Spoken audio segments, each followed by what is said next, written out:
Bienvenue sur ce podcast sur le Dantian. Dans les traditions anciennes, le corps humain est bien plus qu'un assemblage de chair et d'os.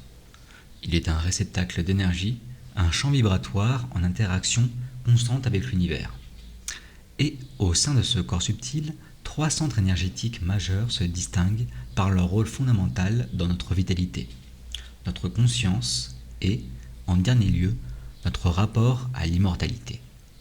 Ces 3 foyers, connus sous le nom de Dantian, sont les piliers de la longévité et de la transformation intérieure. L'immortalité, dans son essence la plus profonde, ne signifie pas simplement défier la mort physique.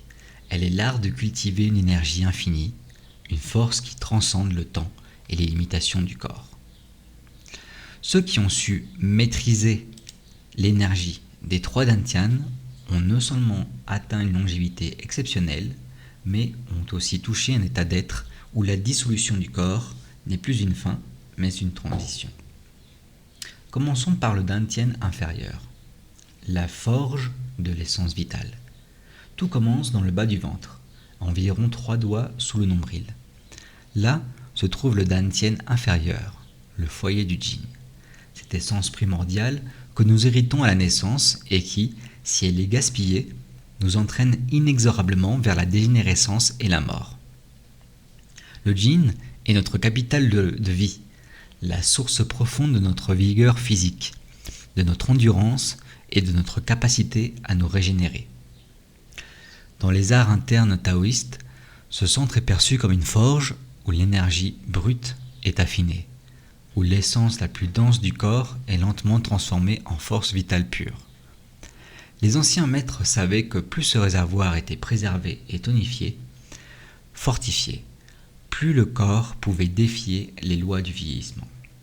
Ceux qui épuisent leur Jin à travers des émotions excessives, des comportements destructeurs ou une mauvaise gestion de leur énergie vitale, voient leur force vitale s'éroder prématurément. Les pratiques de respiration embryonnaire, de Qigong des reins et de massage taoïste du ventre permettent de maintenir ce centre en pleine puissance. Lorsque le Dantian inférieur est activé, une chaleur profonde s'éveille dans l'abdomen, signe que le Jin est converti en Qi, la force de vie dynamique qui circule à travers le corps. L'immortalité physique commence ici, par une gestion parfaite du Jin. Un corps solide, vibrant, prêt à canaliser des énergies d'un niveau supérieur. Les moines Shaolin et les pratiquants de Neigong passaient des années à renforcer ce centre avant d'entreprendre toute autre quête spirituelle. Un Dantian inférieur puissant est la clé d'un corps qui ne s'use pas et d'un esprit qui ne s'épuise jamais. Passons maintenant au Dantian moyen, le creuset du feu intérieur. Si le Dantian inférieur est le moteur de notre longévité physique, le Dantian moyen est celui qui nous transforme de l'intérieur. Situé au centre de la poitrine, il est le foyer du Qi en circulation, cette énergie vitale qui irrigue les organes, alimente le sang et équilibre les émotions. Le cœur, dans de nombreuses traditions, est considéré comme le pont entre le corps et l'âme. Lorsque ce centre énergétique est bloqué, la vie devient stagnante. Nos émotions prennent le dessus et nous devenons prisonniers d'un cycle de stress et de réactivité. Mais lorsque le Dantian moyen est activé, il agit comme un soleil intérieur, une chaleur douce et lumineuse qui irradie à travers chaque cellule du corps. Les moines taoïstes, les yogis et les maîtres alchimiques comprenaient que la clé de l'immortalité résidait dans l'état du cœur énergétique. Un être en paix, aligné avec son centre, ralentit naturellement son cœur et son vieillissement. Les émotions négatives accélèrent la destruction cellulaire, tandis qu'une conscience élevée permet de maintenir un équilibre intérieur qui préserve la vie. La méditation, comme par exemple la méditation du sourire intérieur ou toute autre méditation, La respiration du cœur et certains champs vibratoires sont des moyens d'ouvrir ce centre et de lui permettre de rayonner. Une personne dont le dantian moyen est activé émet une énergie particulière, une aura magnétique qui lui permet d'impacter son environnement, de guérir, d'attirer et d'influencer sans effort. C'est à ce niveau que l'être humain commence à transcender la simple longévité physique pour entrer dans une forme d'immortalité vibratoire. Son énergie devient intemporelle. Elle laisse une empreinte indélébile dans le tissu du réel.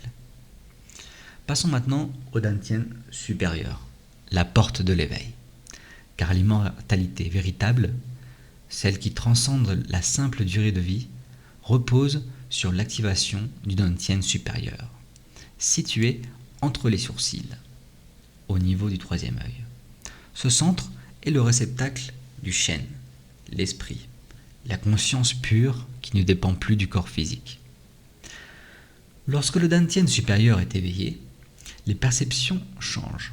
Le temps n'est plus linéaire, les pensées s'apaisent, l'intuition devient fulgurante. Ceux qui atteignent cette activation ressentent une connexion permanente avec l'univers, un flot ininterrompu d'informations et de savoir qui semble émerger de nulle part. Les yogis et les ascètes qui cherchaient à dépasser la mort physique pratiquaient des exercices intenses de concentration sur ce centre.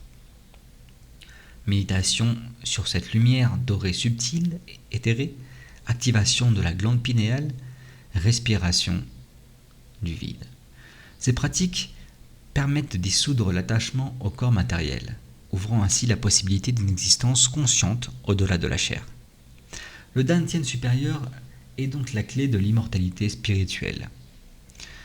Les grands sages, maîtres du Qigong et des yogis tantriques, ne cherchaient pas à prolonger indéfiniment leur vie terrestre, dans un corps physique et matériel, mais à rendre leur conscience si vibrante, si connectée, si puissante, si présente, qu'elle puisse survivre à la mort du corps, sans interruption. Certains, comme les maîtres taoïstes des monts Wudang, allaient même jusqu'à dissoudre leur corps physique dans une lumière subtile, laissant derrière eux une empreinte énergétique qui continue d'exister bien après leur mort, leur départ, parce que du coup ils ne sont pas vraiment morts. D'autres atteignent un état où le vieillissement s'arrêtait, leur corps devenait comme un canal de lumière pure, insensible au temps. D'autres disparaissaient et réapparaissaient des années après, toujours aussi jeunes. L'unification des trois dantians est donc l'immortalité réalisée. Individuellement, chaque dantian joue un rôle essentiel dans l'optimisation de l'énergie et la préservation du corps. Mais lorsqu'ils sont unifiés, l'être humain devient un circuit énergétique parfait, où l'énergie circule sans obstruction, où la force vitale est constamment renouvelée et où la conscience dépasse les limites de la matière.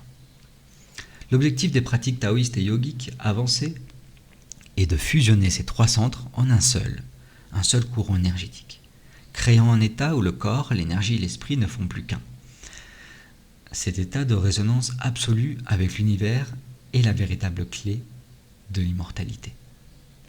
Ainsi, ceux qui maîtrisent cet art ne sont plus des êtres soumis au temps, mais des voyageurs entre les dimensions, conscients, présents et éternels.